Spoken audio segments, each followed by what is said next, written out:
My name is George Schiffman. I was born that time was Czechoslovakia in 1926, July 29, 1926.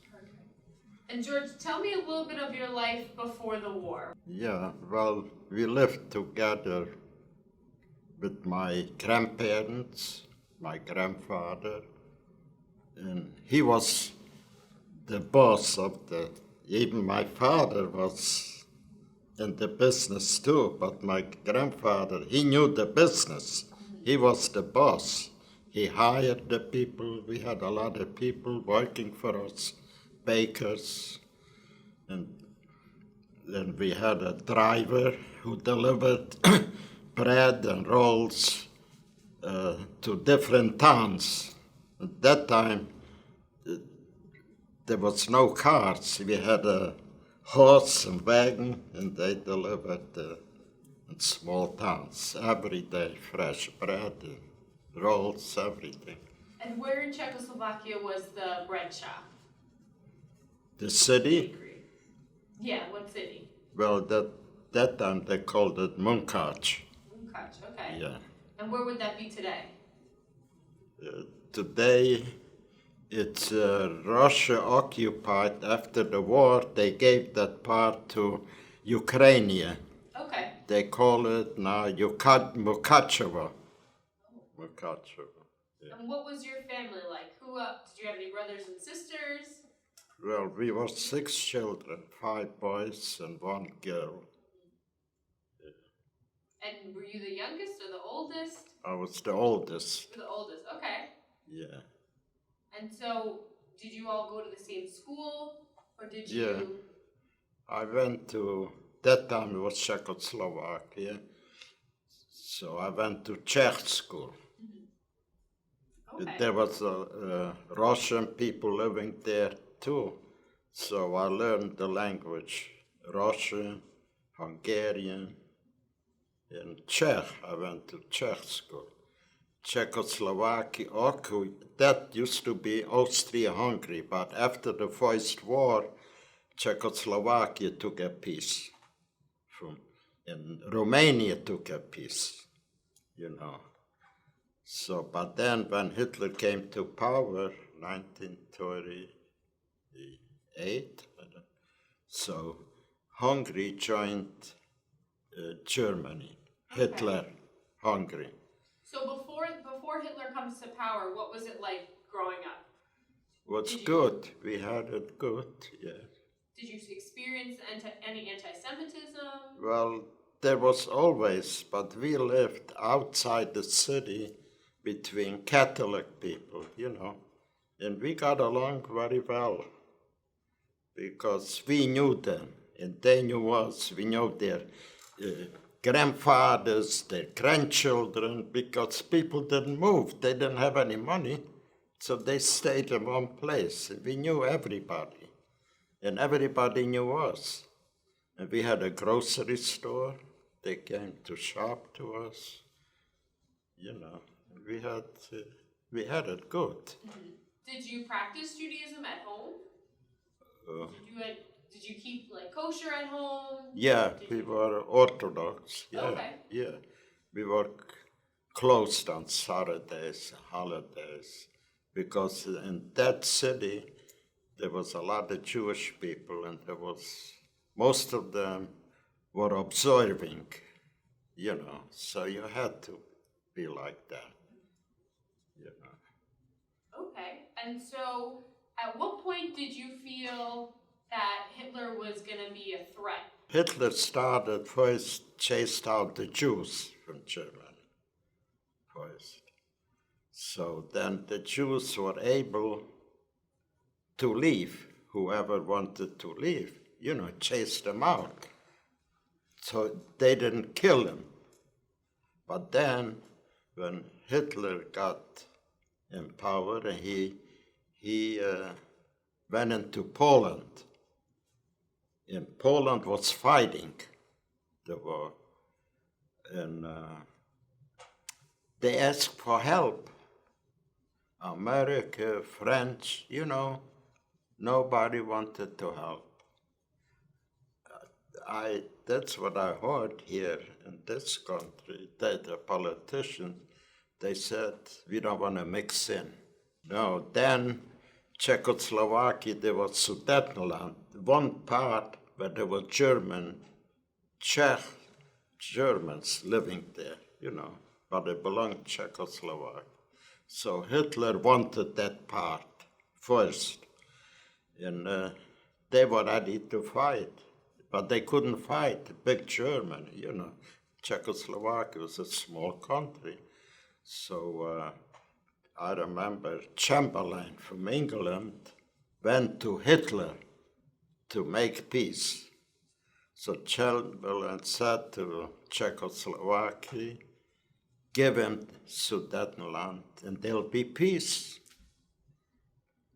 They didn't like it, but had no choice. So when they went in to take Sudetenland, the Germans took all Czechoslovakia, and they couldn't fight.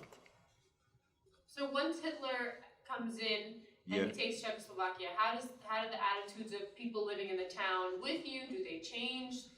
Not the people who lived there. All right, there were some anti-Semite, but didn't bother nobody because we knew them and they knew us, It was that time, it was Hungary took it back, so we were under the Hungarians, They chased out the Czechs. So when Hitler took over Czechoslovakia, then Hungary took back the Carpathian Mountains, They called the Carpathian Mountains. So, but they didn't bother, or it was anti-Semitism. The government, like Jews, were allowed to have only 6% business they took away, But we were able to live. They didn't take away from us. We had the business. So you were able to keep the bakery business? Yeah, because, my father was a good businessman. We paid off. Okay. We paid off. We were very good friends with the governor, with the mayor, with the police. Small towns, You knew everybody. So they didn't bother us. So he had the connections. Yeah. Yeah, okay. One second. So, Just leave it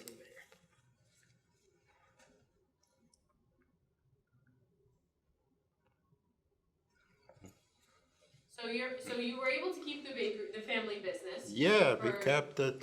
Then they took away the business from the Jews. Well,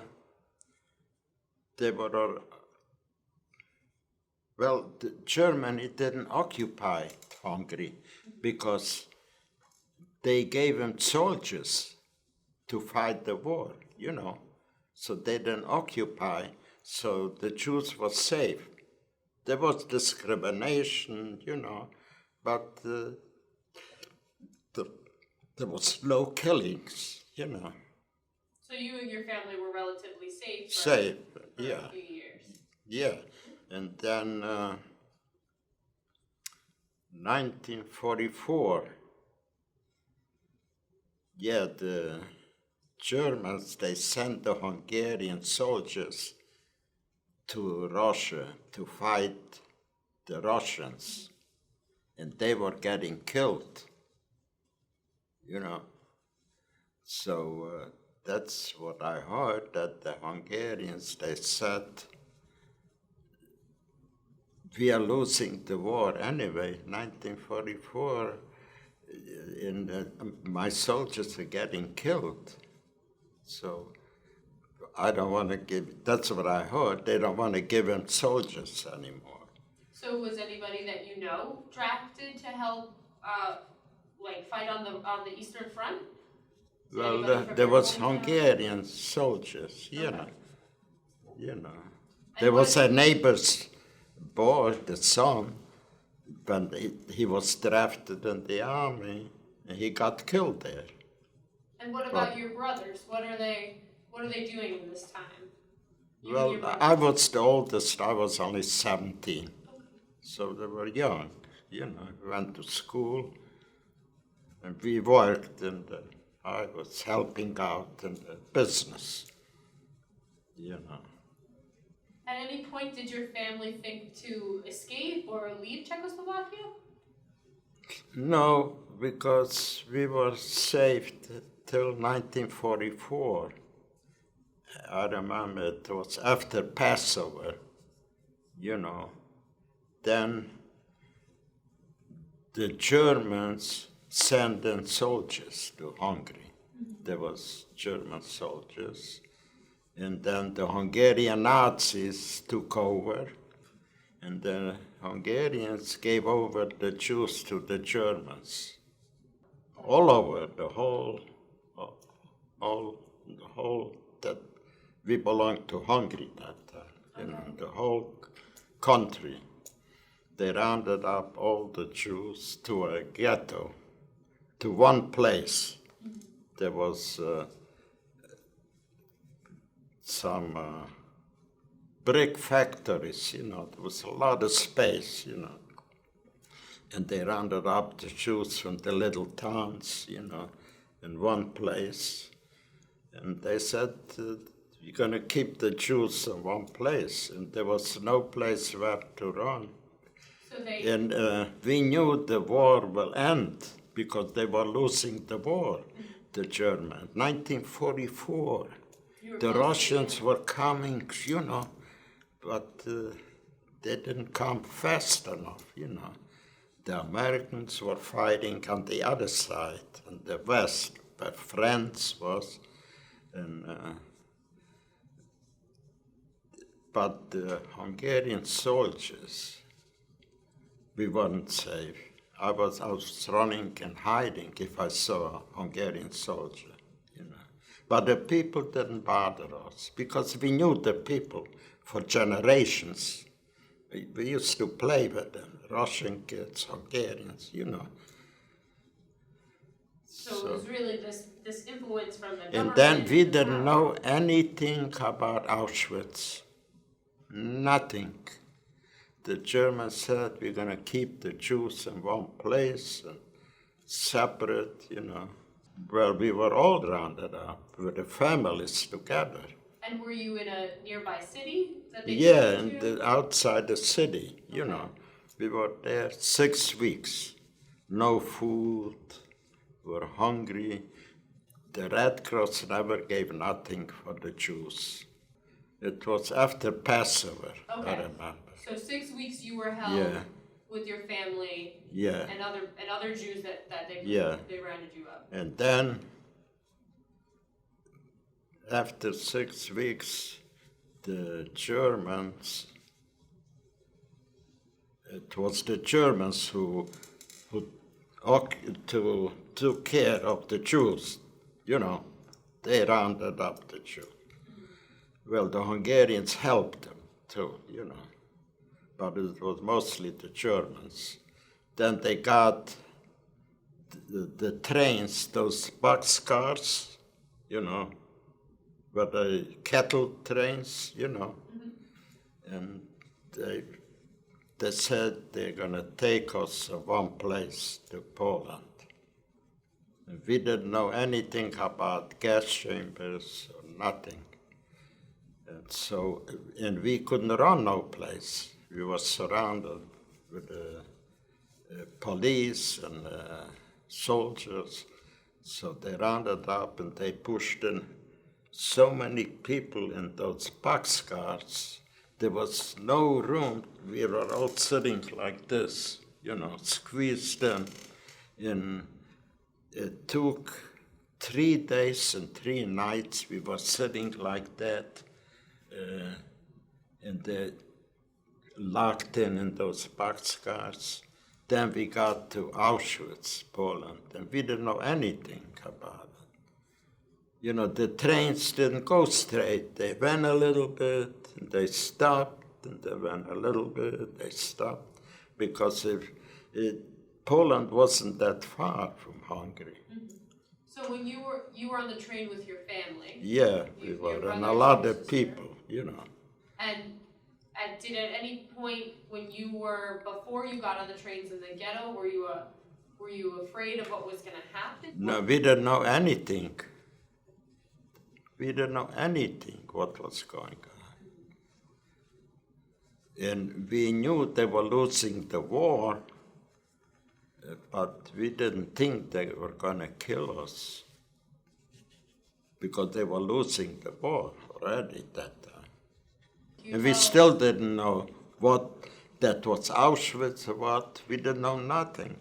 Then the trains, they stopped.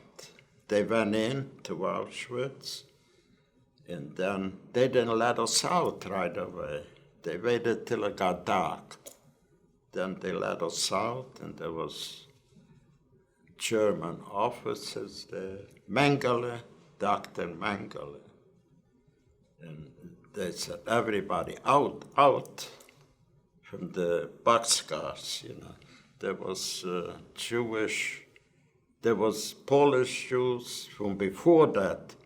They were in the camps, you know. So some of them, they were like capos, they call them. They were in charge. So they got extra food, you know. So then there was thousands of people, and then there was Dr. Mengele, some other German officers, and he had like a stick. Young people, heavy work, you know, this side. Women with children, light work on this side, you know. And a lot of people went for light work, and they were old enough to go to work, but they wanted light work. Even Eisenmeyer, Mengele said, I was 17, my brother's younger one was 16, and the third one was 15. He picked us for heavier work, and I said to my third brother, you were so skinny, maybe you could do light work. And our other, like my cousin, she sent her sister, go help my mother with the smaller kids. And she was a healthy 16-year-old girl. And once she went there, we didn't know what was going on. And it was dark, and they made the march there. It was dark, and the people, us, you know, the ones they picked for work, we were on that side. And we were standing all night there. And Were your mother and your sister on the light work side? yeah, the younger brothers, my father, everybody, thousands of people. And it was, Auschwitz was huge, big, and there was a building there. They took him to take a shower, and it was dark. But I saw the building because I saw next to the building the big fire, you know. And we still didn't know what was going on. It was dark there. And then I looked. I saw when they took out from that shower building naked bodies, and they threw in the fire burning. Little children, bigger people. And I said to the people, don't you see anything? No. I said, just look there. They're burning people. That's when I found out. And so I was with my younger brother, standing there all night. Then we marched. That was part of Auschwitz, Birkenau. We were in Birkenau. Then Auschwitz was in a different part. We had to walk. There was a few buildings there, so they told us took us in, take a shower.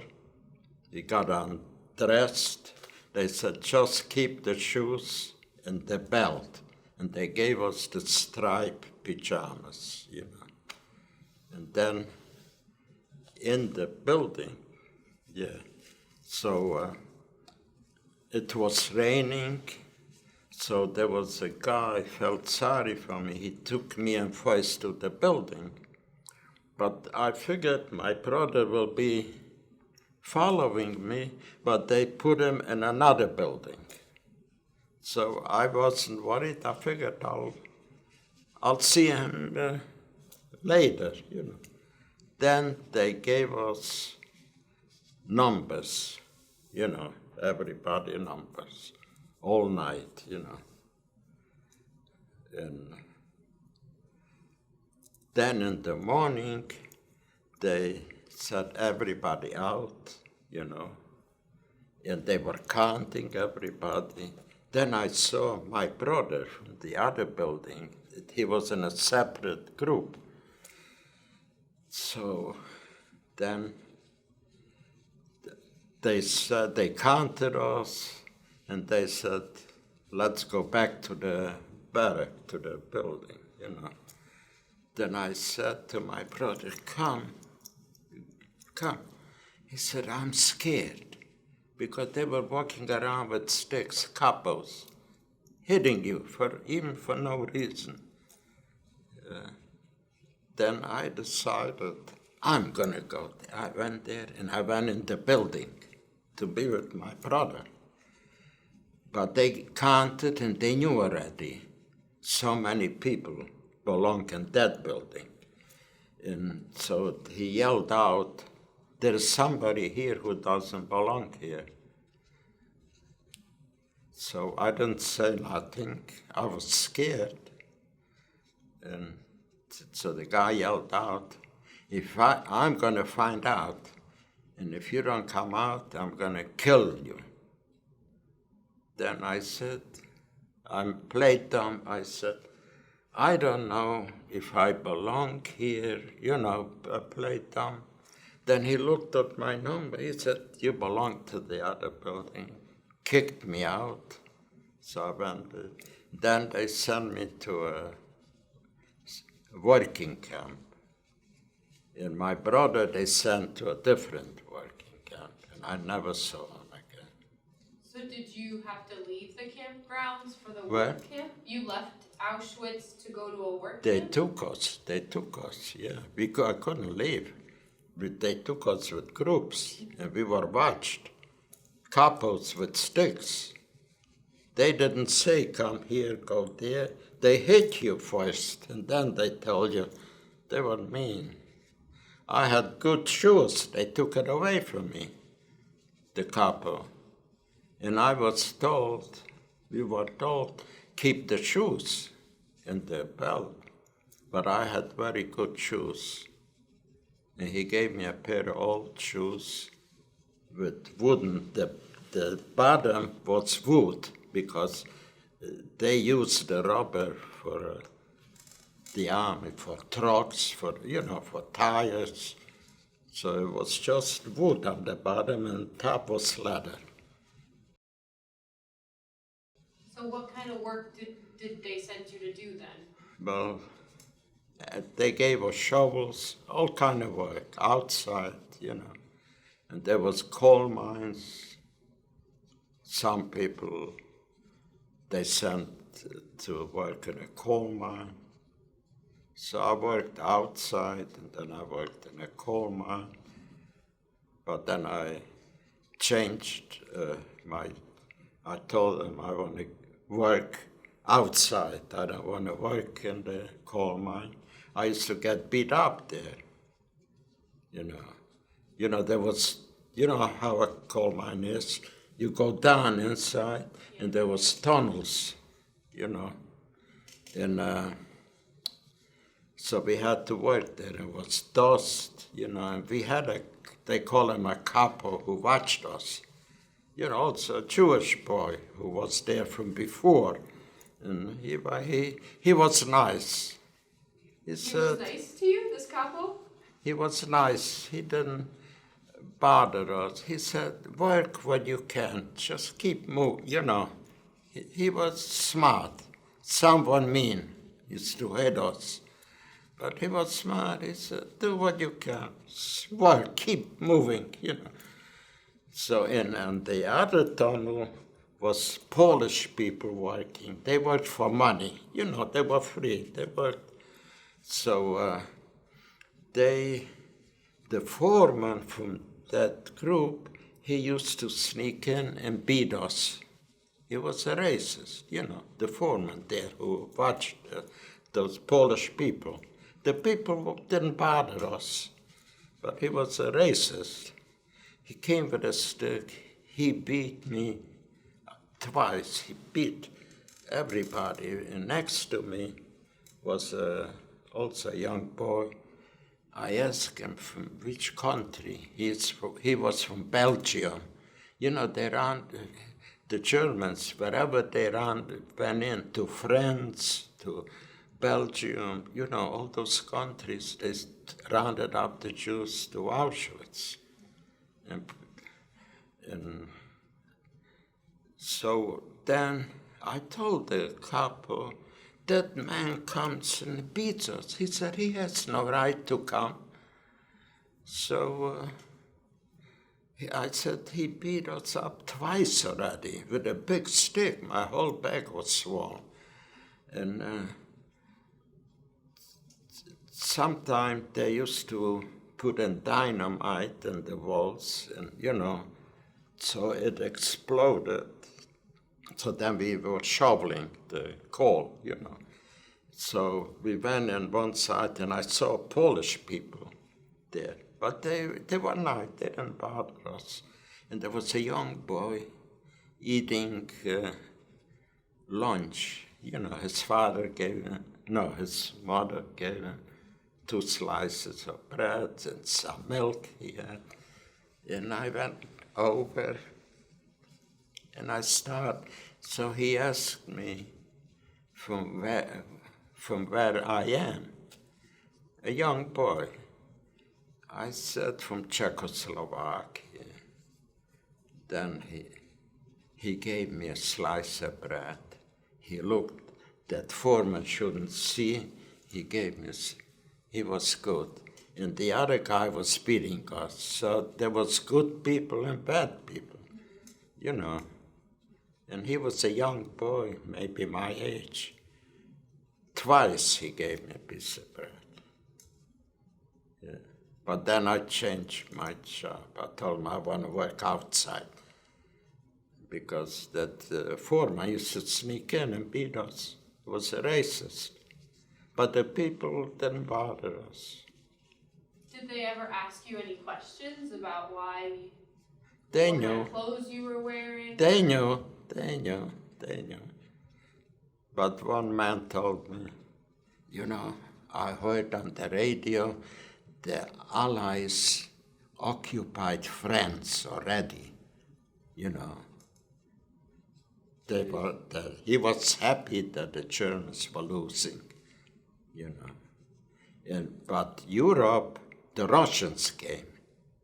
We were liberated by the Russian army. When were you liberated?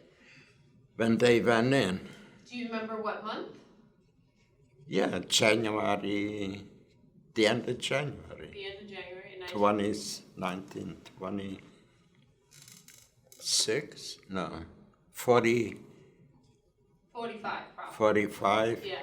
January, the end of January. Oh, right. 26, 27. Mm-hmm. And Yeah. when they came, were people in your camp group, were they excited? Did they know that the war had No, ended? there wasn't too many. You see, I had a big cut on my leg here. And I went, I don't know, got swollen and red, I don't know what. And so the guy who was in charge in barracks, you know, well, in the morning, we had to get out 6 o'clock, and the Germans were counting, and then they took us for work. And I cried to that who was in charge in the barrack. He was a Jewish, Polish Jew, who was in charge, you know. He says, go straight to the hospital. Don't go to work, go straight. How did you cut your leg? No, I remember was itching me something, and I was scratching, and then all of a sudden it got swollen and red. He said, go straight to the hospital, so you wouldn't have to, they wouldn't take you for work, So I went there right away, they cut, there was a lot of pus in there. I didn't see any blood. I didn't have no more blood, So, and the other people, they took for work.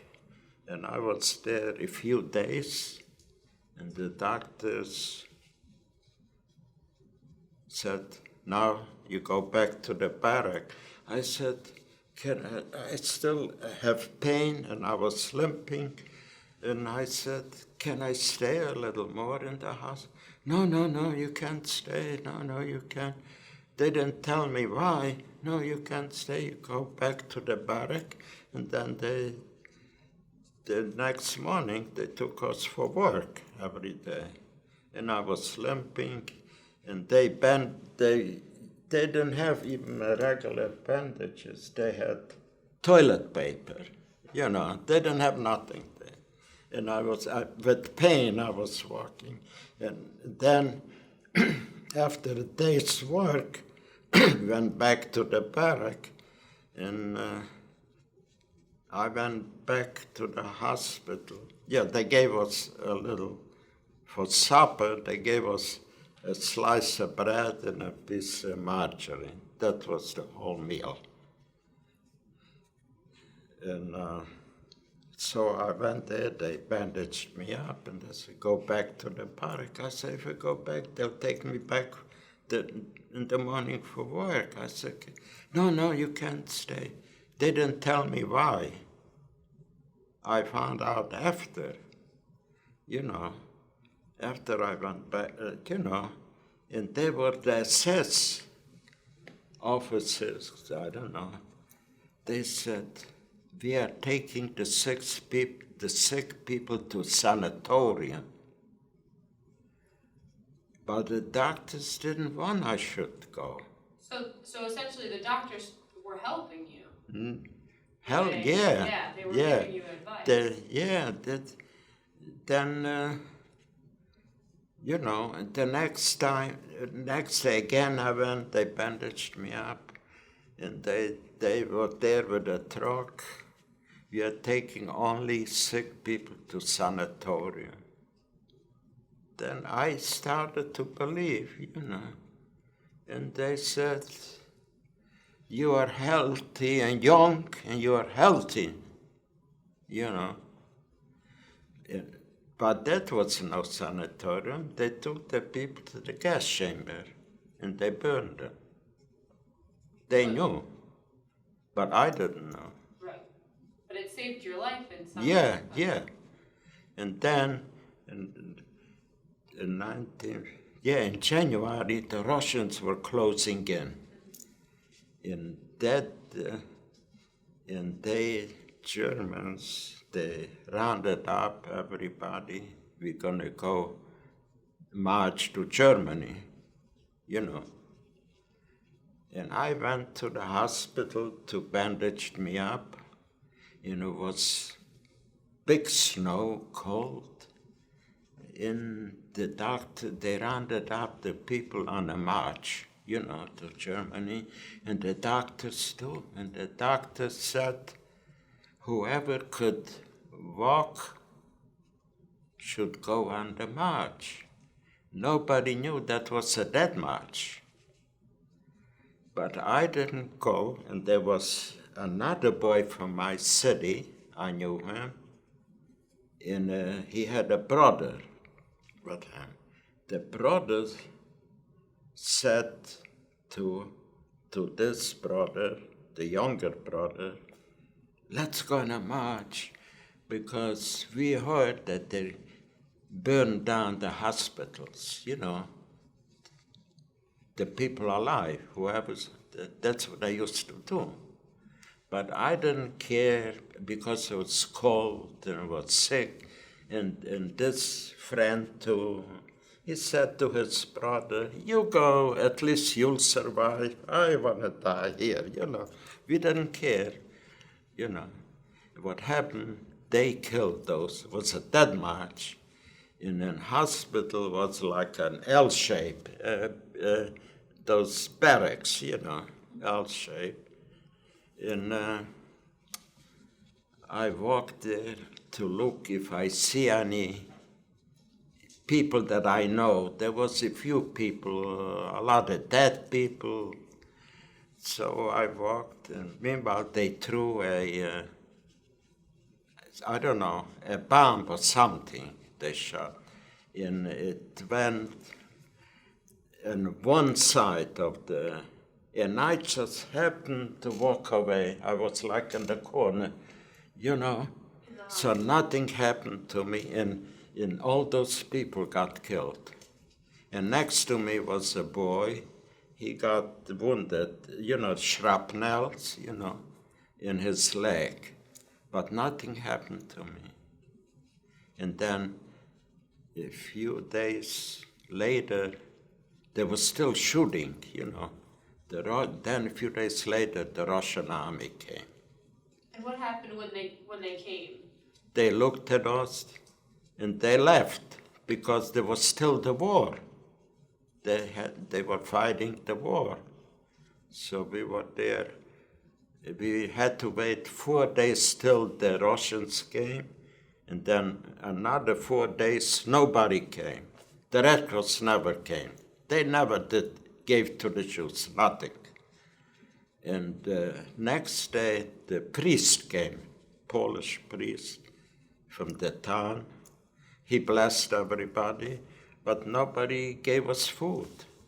4 days later, they came and they gave us food. So this is in February 1945, finally. Yeah. People come and help out. Yeah. And who were they that they came to give you food? Well, the Polish people was in Poland. They took us to a building. They made, and there was some beds I think it was a school, And they gave us some food. But then I asked, there was, I think, a Red Cross or something, that I need some clothing. They didn't give me nothing. Don't have any. I think it was the Red Cross. They never gave to the Jews nothing. And how many people were in this school with you that had come from Auschwitz that were trying to get Well, that? there were maybe 50 or 60 that we survived.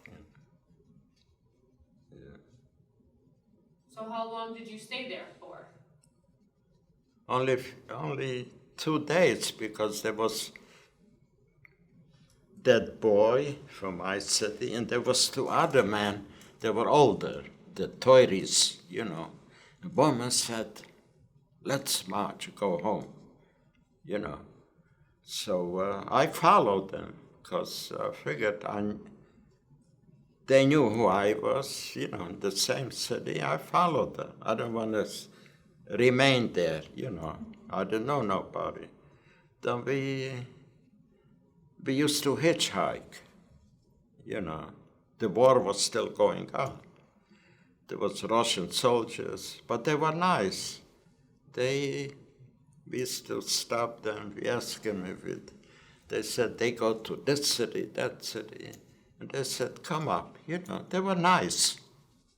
So You see, the Russian people were nice. Only the leaders were no good. Stalin, But the people were plain people. They were poor, They helped us.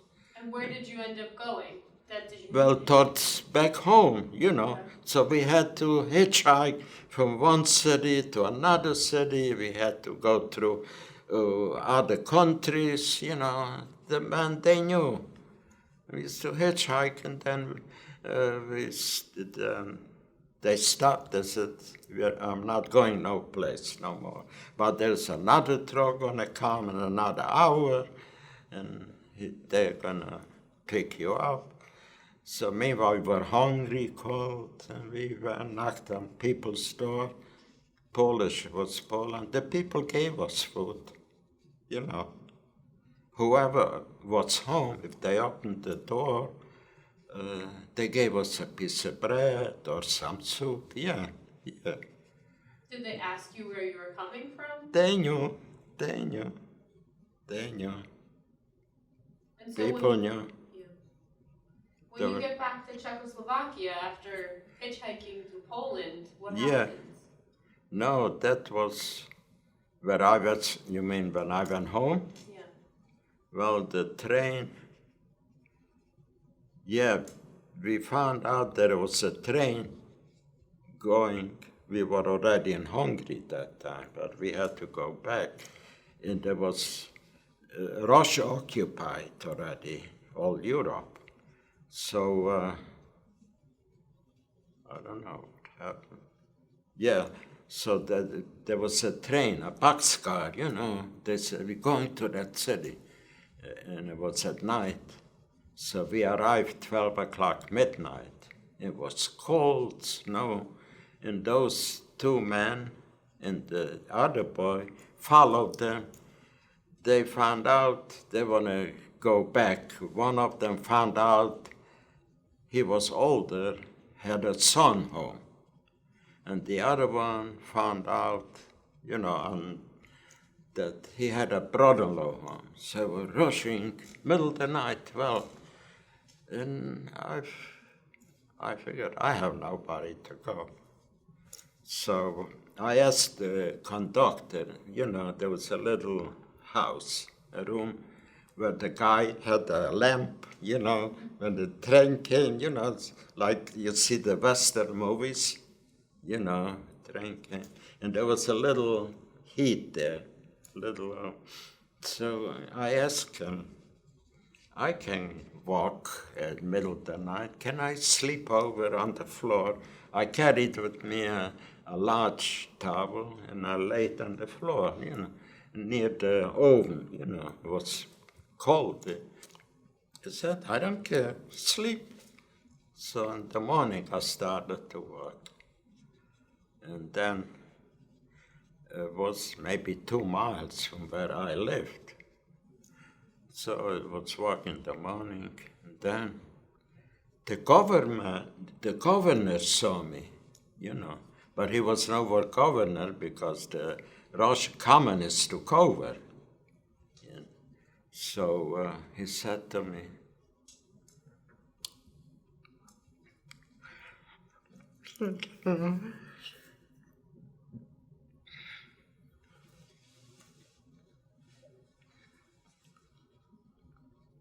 he asked if anybody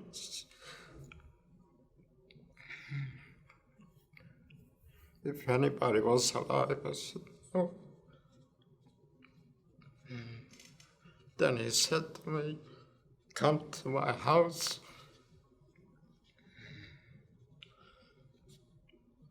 Your father left $1,000. So I gave it to him.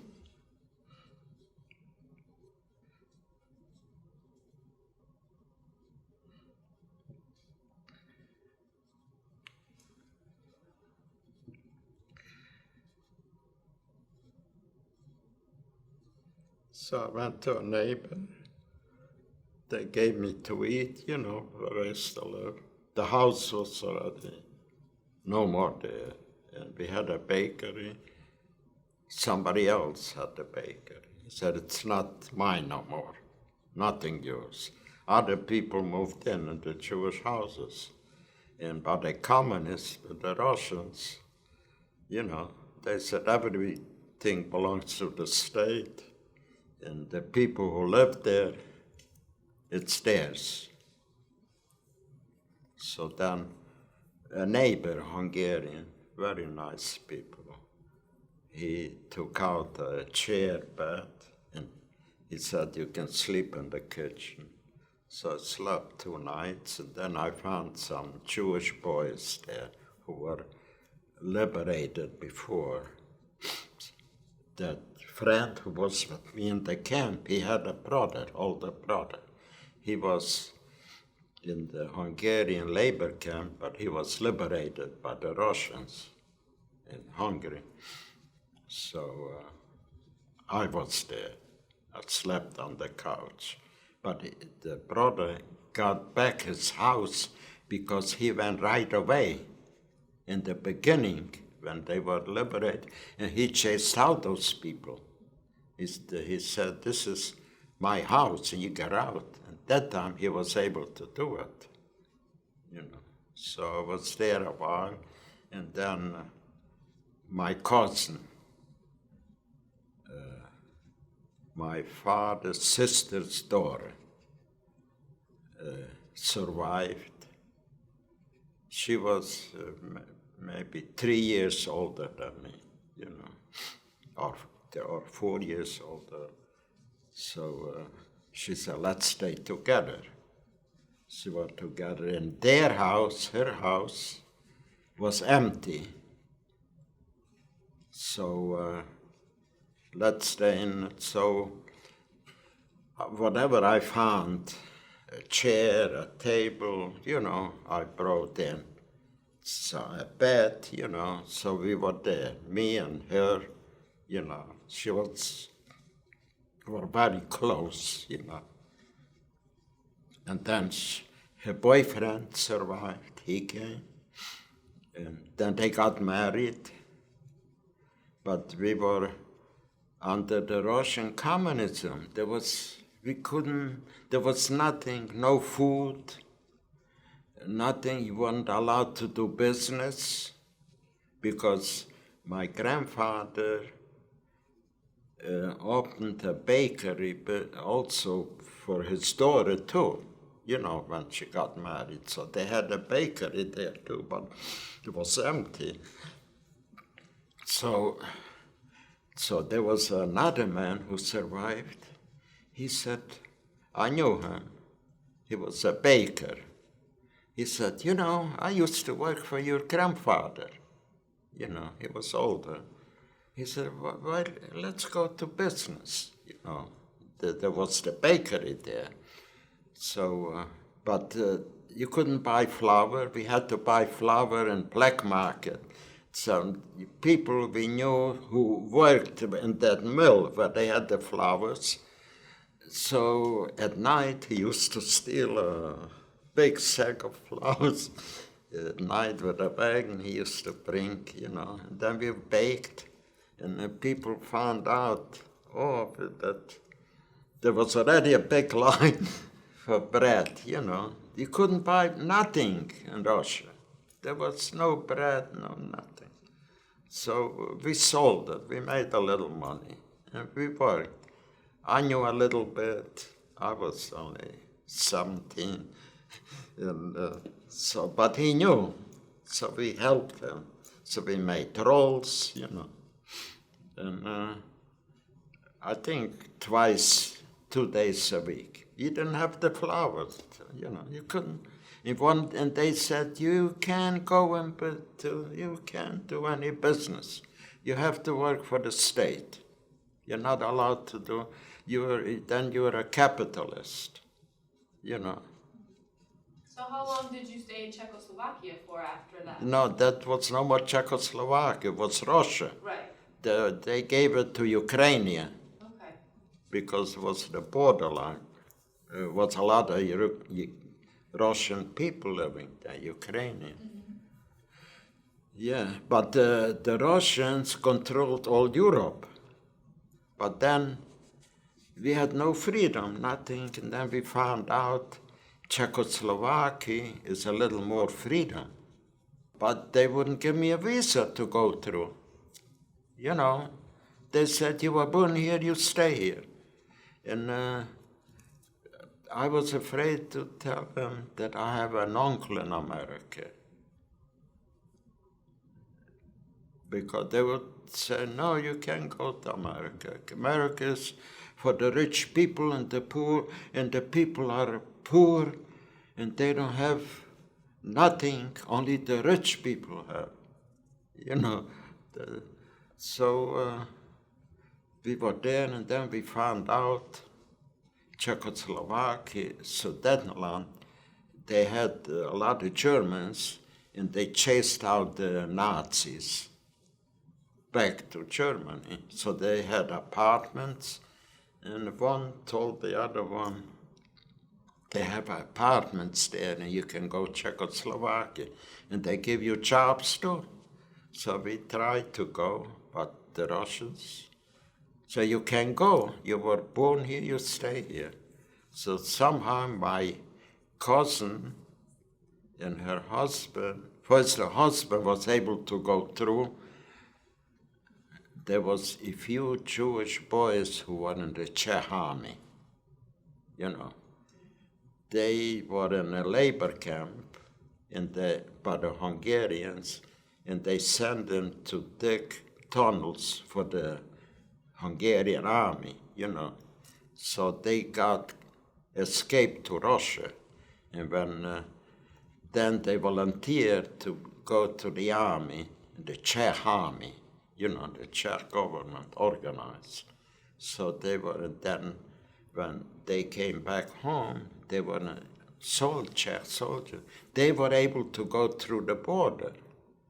So we knew a few boys from the same town, and we used to help. They used to help each other. So my cousin was already in Czechoslovakia with her husband, but she wouldn't leave me there. So there was another soldier came, a Jewish boy, came with false papers that I was born in Czechoslovakia, but I had to get a visa, you know. So I went to the Russians there in the office to get a visa, and I started talking Czech. I want to go back home, you know. I showed them the birth certificate.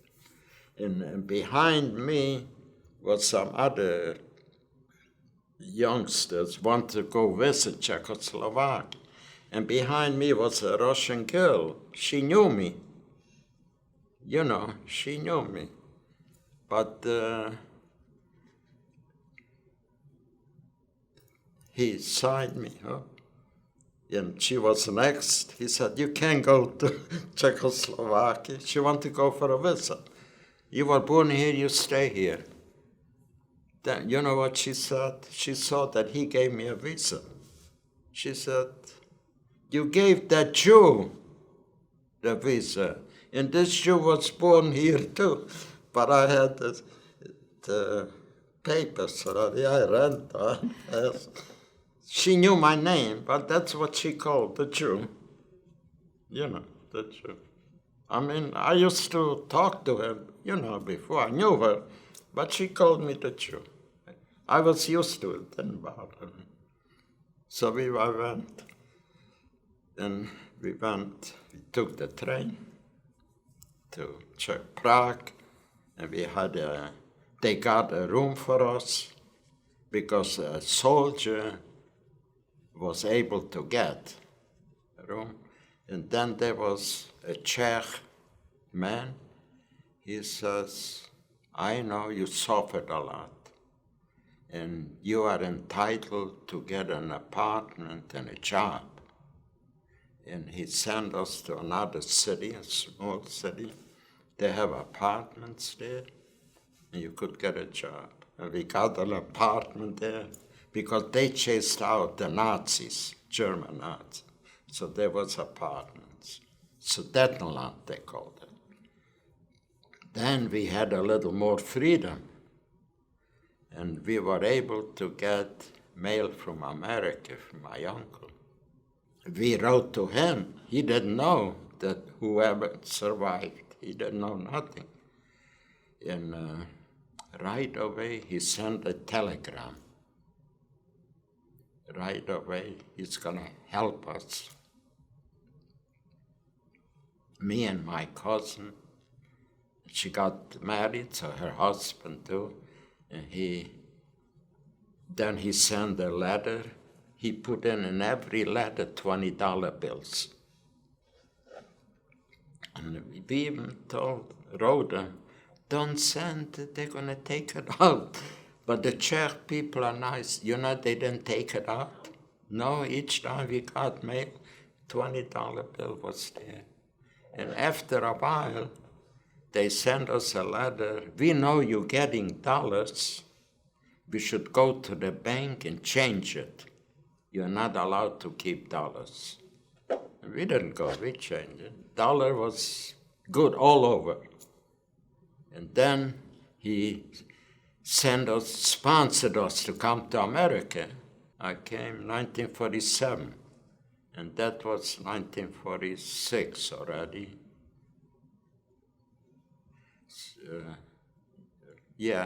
So we went to Prague, to American consul. They said, no, you can't go to America. I said, my uncle sponsored us. Yeah, but you have to wait on a quota. Couple of years, we are filled up.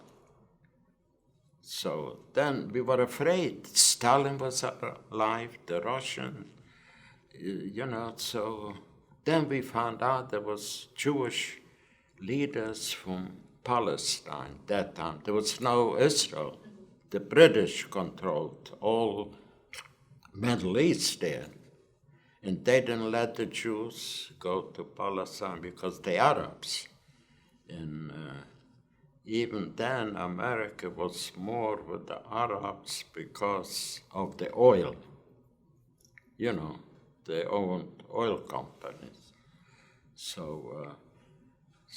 But we found out in Germany, the Americans helped.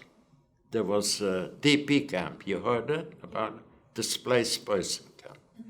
So there was a few leaders. We have to go to Palestine to have a Jewish country,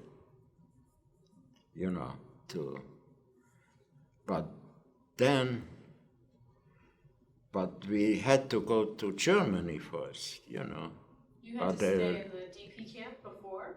What? You stayed in the DP camp before coming to America? Yeah, but there was the border, you couldn't cross. So there was a few Jewish leaders that they met a big army officer, a Czech army officer. He said, let the Jews go, they want to go to Palestine. From Germany they could go. So he agreed. He said, I'm going to be there once a week at night, and I'm going to let the people cross. And they organized those leaders, Jewish leaders.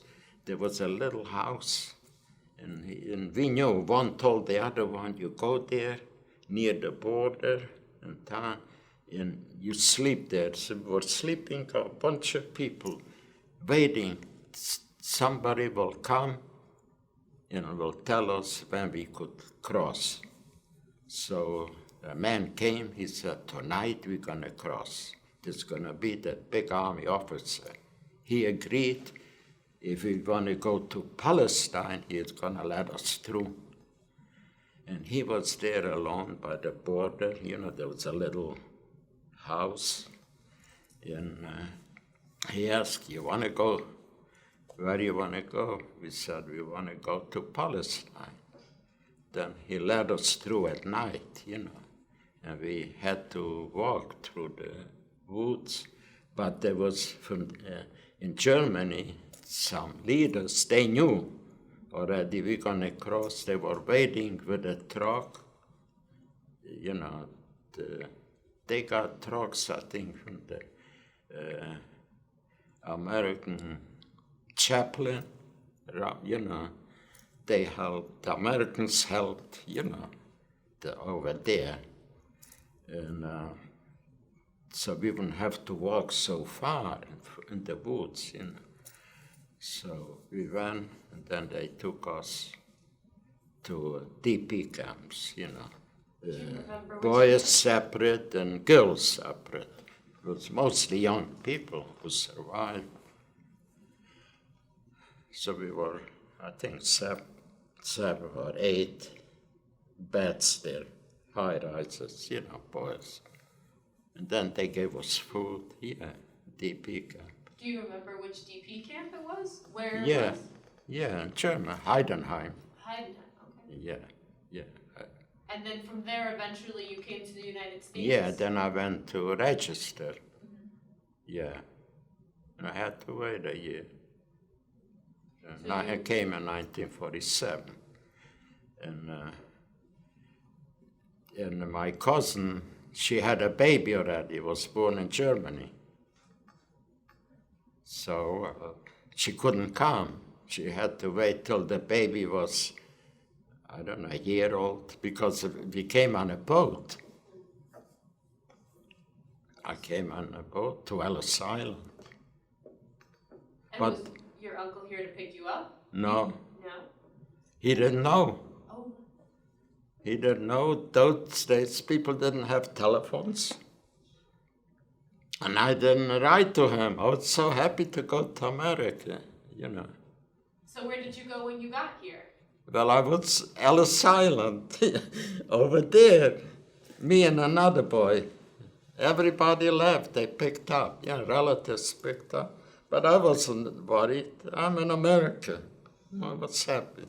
You know, I'm in America. Yeah.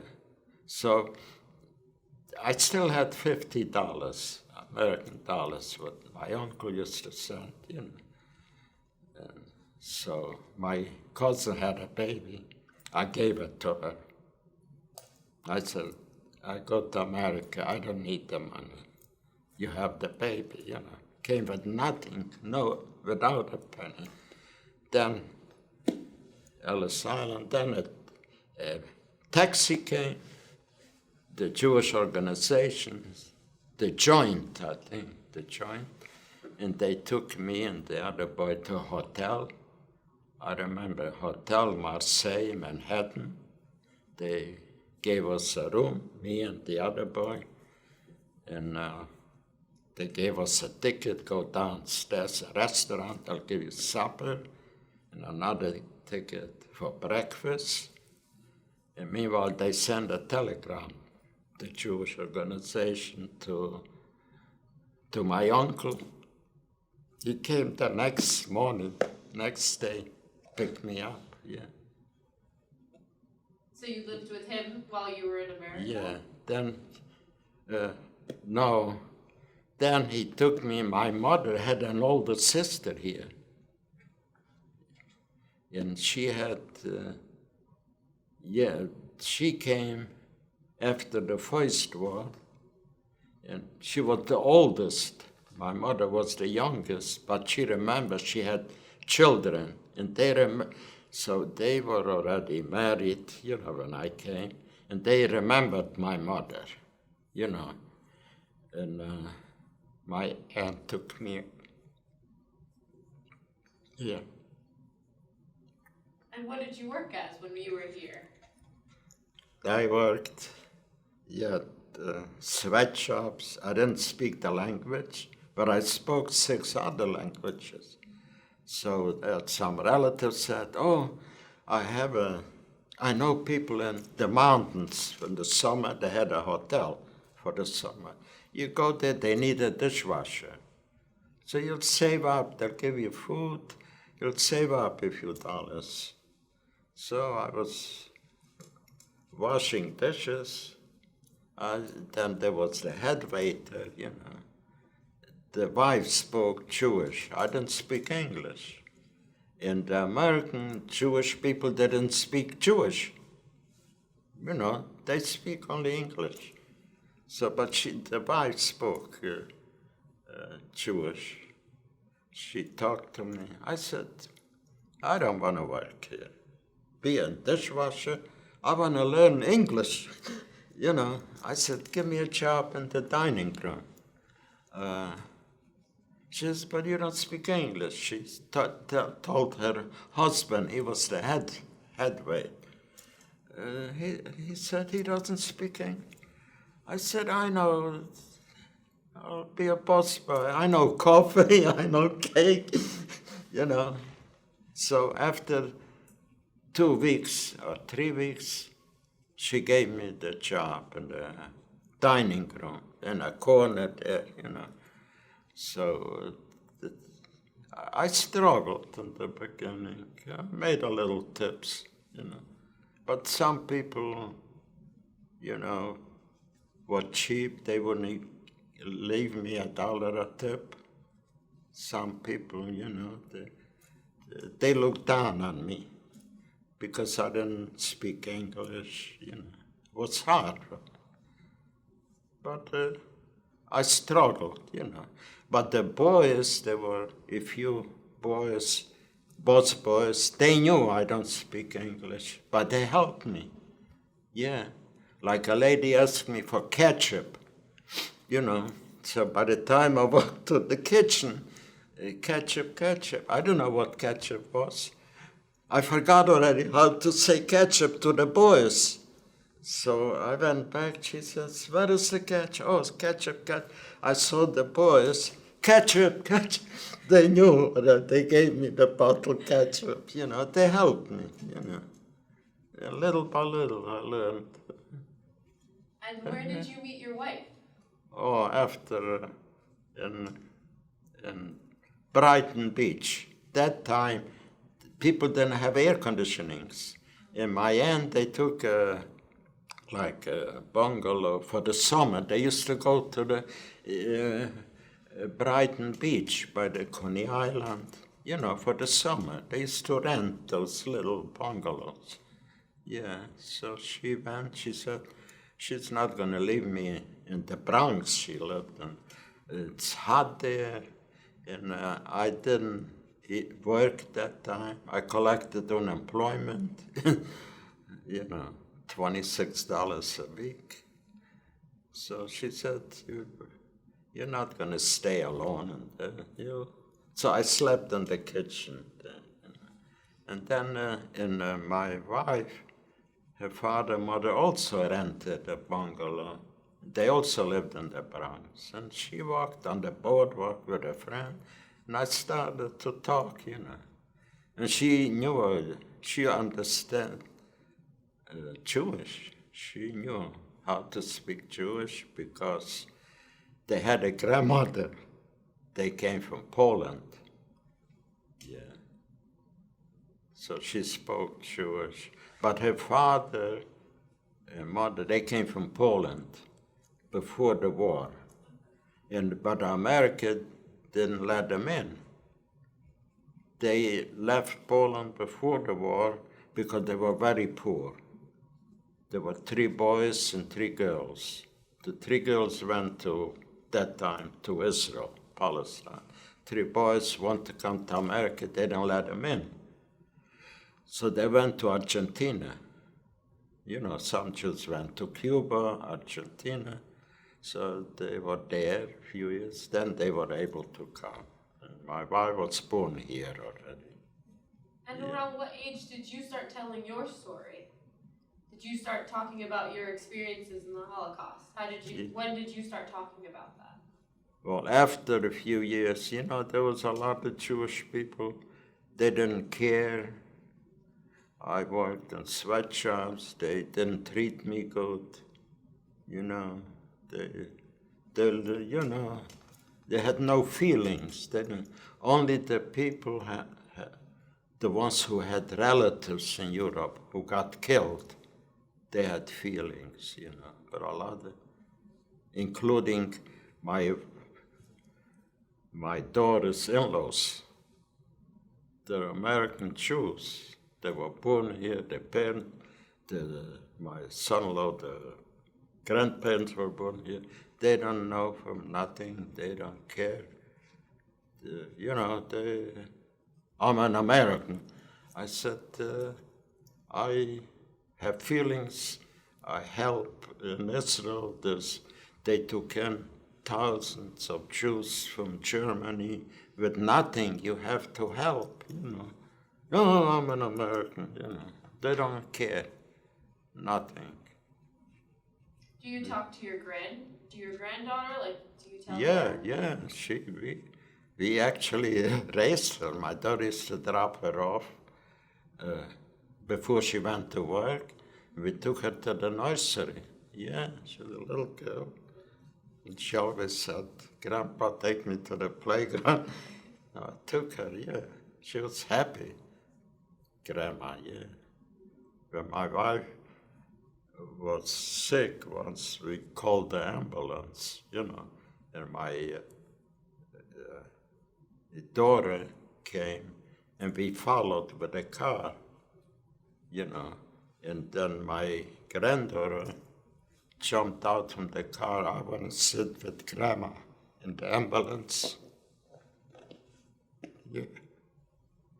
Yes.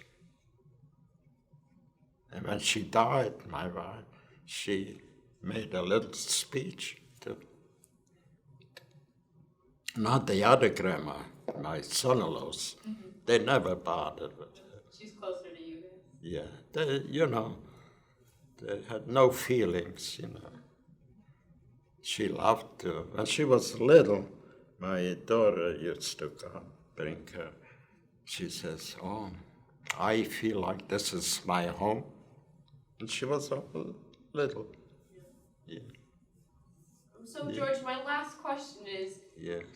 with everything you experienced and everything that you see in the world today, what is the message that you want to give people who are learning about your story, who are going to watch this video? What's the message that you want to give to them? Well, people should help poor people who need help, because the American Jews, they helped us in Europe. They sent money, they helped Israel, because nobody else helped us. But there was, when Israel became a country, before the British went out, they knew that the Arabs would take over the little Israel, once they, but they didn't have money and they didn't have guns. So America at that time didn't want to mix in. They didn't want to help, they didn't give money, nothing. So at that time was Golda Meir. I don't know if you heard about her. She was the president at that time, Israel. So she said, once the British go out, the Arabs will take over and we're not going to have the country. So she said, we need money. So she came to America and she collected money. The rich Jews gave money. She knew how to talk, And then she went back to Israel. She said, that time was Palestine. We need guns. America wouldn't sell guns that time. They don't want to mix in. So they got guns from Czechoslovakia. Yeah.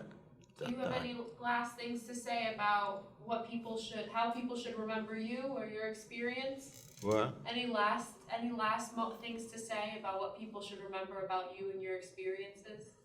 Yeah, it should never happen again. It should never happen again.